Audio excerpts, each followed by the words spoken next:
আমার চ্যানেলে তোমাদের সকলকে স্বাগত। আজ আমরা ক্লাস 8-এর রায়ান মার্টিনের প্রশ্ন বিচিত্র থেকে ভূগোলের প্রথম পর্যায়ক্রমিক মূল্যায়নের প্রথম স্কুল সলভ করব।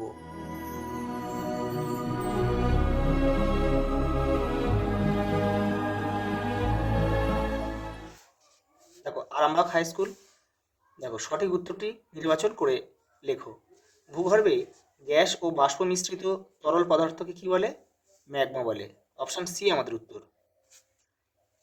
এস তরঙ্গ প্রবাহিত হয় কেবলমাত্র কঠিন মাধ্যমের মধ্যে দিয়ে। তিনটে দেখো, ভূত্বকে সবচেয়ে বেশি পরিমাণে আছে কি? অক্সিজেন। অপশন সি আমাদের উত্তর। কত পার্সেন্ট? 47%। সীমা স্তরের ঘনত্ব হলো অপশন বি 2.9 গ্রাম পার ঘন সেমি। লোহা সবচেয়ে বেশি পরিমাণে আছে কোথায়? লোহা আছে কেন্দ্রমণ্ডলে। অপশন সি আমাদের উত্তর। পরেরটা দেখো, ভূত্বক ও গুরুমণ্ডলের মধ্যে রয়েছে মোহর ও ভিসিক বিযুক্তি রেখা। আর এই অন্য অপশানগুলো একটু দেখে নাও। এটা হবে, এই যে কনরাড বিযুক্তি রেখা কোথায় আছে? শিয়াল শিয়াল ও সীমা, সীমার মাঝে রয়েছে কনরাড বিযুক্তি রেখা। আর গুটেনবার্গ বিযুক্তি রেখা হচ্ছে গুরুমণ্ডল, শর্টেড লিখে দিচ্ছি, গুরুমণ্ডল ও কেন্দ্রমণ্ডলের মাঝে রয়েছে কিন্তু গুটেনবার্গ বিযুক্তি রেখা। আর লেহম্যান বিযুক্তি রেখা কোথায় রয়েছে? অন্তঃকেন্দ্রমণ্ডল ও অন্ত কেন্দ্রমণ্ডল ও বহিঃ কেন্দ্রমণ্ডল। দেখো পরেরটা, শূন্যস্থান পূরণ করো। বাংলাদেশের উচ্চতম শৃঙ্গ কি? কেওক্রাডাং। কেওক্রাডাং এর উচ্চতা হচ্ছে 986 মিটার। যে সীতাকুণ্ডু পাহাড়, পাহাড়টার নাম হচ্ছে সীতাকুণ্ডু। সীতাকুণ্ডু পাহাড়ের কেওক্রাডাং কিন্তু একটা শৃঙ্গ। দুইটা দেখো, বলছে ভুটানের প্রধান ভাষা হচ্ছে জাংথা। জাংথা। পরেরটা দেখো, কি দিয়েছে? শুদ্ধ অশুদ্ধ দিয়েছে। দেখো, নেপালকে বজ্রপাতের দেশ বলা হয়, এটা কিন্তু অশুদ্ধ।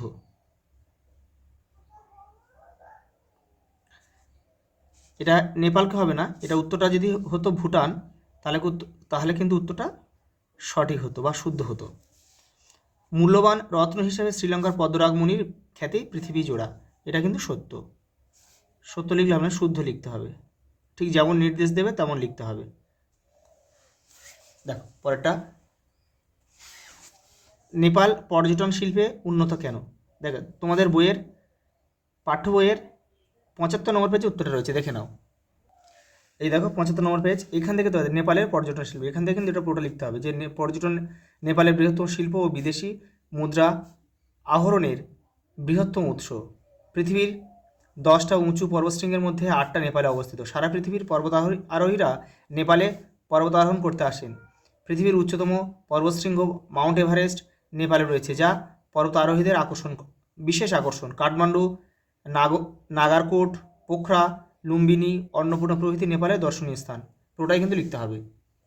পরের প্রশ্ন দেখো, পরের প্রশ্ন দিয়েছে সার্ক সম্বন্ধে সংক্ষিপ্ত বিবরণ দাও। তোমাদের পাঠ্য বইয়ের কিন্তু 74 নম্বর পেজে উত্তরটা রয়েছে। এই যে সার্ক, এইখান থেকে তোমাদের লিখতে হবে। এই যে এখান থেকে, ভারত ও তার প্রতিবেশী দেশ মিলে শান্তি, স্থায়িত্ব ও অর্থনৈতিক প্রগতির উদ্দেশ্যে সার্ক। দেখো সার্কের পুরো নামটা একটু দেখে নাও, এখানে রয়েছে দেখো, south Asian association for regional দেখো কোঅপারেশন তৈরি করেছে। দেখো এখান থেকে পুরোটা কিন্তু এই পর্যন্ত লিখতে হবে তোমাদের, কিন্তু এখান থেকে এটা পুরোটা লিখে দেবে। পরের প্রশ্ন দেখো, মায়ানমার থেকে ভারতে আমদানিকৃত দ্রব্যগুলির নাম লেখো। তোমাদের বইয়ের দেখো 76 নম্বর পেজে রয়েছে উত্তরটা। এই যে এখানে দেখো, টিন, সীসা, দস্তা, টাংস্টেন, মূল্যবান পাথর। জি, তার মধ্যে কিন্তু মূল্যবান পাথরের মধ্যে রয়েছে কি বলতো? পদ্মরাগমণি। পরেরটা দেখো, প্রতিবেশী দেশগুলির কোনটি ভারতের কোন দিকে রয়েছে লেখো। দেখো তোমাদের বইয়ের 73 নম্বর পেজে যে ছবিটা রয়েছে, এখান থেকে কিন্তু তোমাদের লিখতে হবে। এই যে দেখো, পূর্ব দিকে রয়েছে দেখো কি মায়ানমার রয়েছে, বাংলাদেশ রয়েছে। উত্তর দিকে চীন, নেপাল, ভুটান। দক্ষিণে রয়েছে দেখো শ্রীলঙ্কা আর মালদ্বীপ রয়েছে এই যে। আর পশ্চিমে রয়েছে পাকিস্তান, আফগানিস্তান। দেখো পরের প্রশ্ন, নিচের প্রশ্নগুলির সংক্ষিপ্ত ব্যাখ্যামূলক উত্তর দাও। দেখো অপসারী পাতসীমানাকে কেন গঠনকারী পাতসীমানা বলা হয়? তোমাদের পাঠ্য বইয়ের 8 নম্বর পেজে উত্তরটা রয়েছে এই যে। তোমাদের কিন্তু এখান থেকে লিখতে হবে এই যে, সাধারণভাবে দেখা যায় বলে এখান থেকে তোমাদের কিন্তু এই যে অপসারী বা গঠনকারী পাতসীমানা বলে, এই পর্যন্ত লিখতে হবে। পরেরটা দেখো, ভূমিকম্পের পি, এস ও এল তরঙ্গের বৈশিষ্ট্যগুলি লেখো। দেখো আমি তোমাদের করে দিয়েছি এখানে এই যে। দেখো পি তরঙ্গের বৈশিষ্ট্য কি? এর উৎপত্তিস্থল হচ্ছে ভূকেন্দ্র, মানে পৃথিবীর কেন্দ্রে আর কি। প্রবাহ মাধ্যম মানে কোন কোন পদার্থের মধ্যে দিয়ে আর কি এই পি তরঙ্গ যেতে পারে। দেখো কঠিন, তরল আর গ্যাসীয় 3টে পদার্থের মধ্যে দিয়েই কিন্তু পি তরঙ্গ যেতে পারে। এই তরঙ্গের ধ্বংস ক্ষমতা নেই।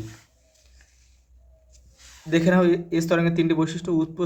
উৎপত্তিস্থল হচ্ছে ভূকেন্দ্র, প্রবাহ মাধ্যম হচ্ছে কঠিন, কেবলমাত্র এস তরঙ্গ কিন্তু কঠিন মাধ্যমের মধ্যে দিয়ে যেতে পারে, ধ্বংস ক্ষমতা নেই। পরেরটা দেখো এল তরঙ্গের, দেখো উৎপত্তিস্থল ভূপৃষ্ঠের উপকেন্দ্রে, প্রবাহ মাধ্যম হচ্ছে কঠিন, এর ধ্বংস ক্ষমতা খুব বেশি। পরের প্রশ্ন দেখো, টিকা লেখো প্রশান্ত মহাসাগরে আগ্নেয় মেঘলা। তোমাদের বইয়ের 16 নম্বর পেজের উত্তরটা রয়েছে এই যে। এখান থেকে লিখতে হবে যে পৃথিবীর অধিকাংশ জীবন্ত আগ্নেয়গিরি প্রশান্ত মহাসাগরকে বলয়ের মতো ঘিরে রয়েছে বা রেখেছে। এখান থেকে কিন্তু লিখতে হবে এই যে আগ্নেয়গিরিগুলো কিন্তু নাম দিতে হবে, ফুজিয়ামা, পিনাটুরো, এগুলো সব নাম দেবে কিন্তু। এখান থেকে এই পর্যন্ত পুরোটা লিখতে হবে। পরের প্রশ্ন দেখো, সক্রিয়তার ভিত্তিতে আগ্নেয়গিরি কয় প্রকার ও কী কী? প্রত্যেক প্রকারের সংজ্ঞা লেখো ও একটি করে উদাহরণ দাও। তোমাদের পাঠ্য বইয়ের 12 নম্বর পেজে উত্তরটা রয়েছে, দেখে নাও। এই দেখো, সক্রিয়তার ভিত্তিতে আগ্নেয়গিরিকে 3 ভাগে ভাগ করা হয়। কি কি? সক্রিয় আগ্নেয়গিরি, সুপ্ত আগ্নেয়গিরি আর মৃত আগ্নেয়গিরি। এটা এই সক্রিয় আগ্নেয়গিরি কাকে বলে, সুপ্ত আগ্নেয়গিরি কাকে বলে আর মৃত আগ্নেয়গিরি কাকে বলে লিখবে, লিখে প্রত্যেকটা একটা করে উদাহরণ দেবে। দেখো সক্রিয় আগ্নেয়গিরির উদাহরণ হচ্ছে ইটালির ভেসুভিয়াস। সুপ্ত আগ্নেয়গিরির উদাহরণ হচ্ছে দেখো জাপানের ফুজিয়ামা। আর মৃত আগ্নেয়গিরির উদাহরণ দেখো এখানে মেক্সিকার পারকুটিন, মায়ানমারের পোপো।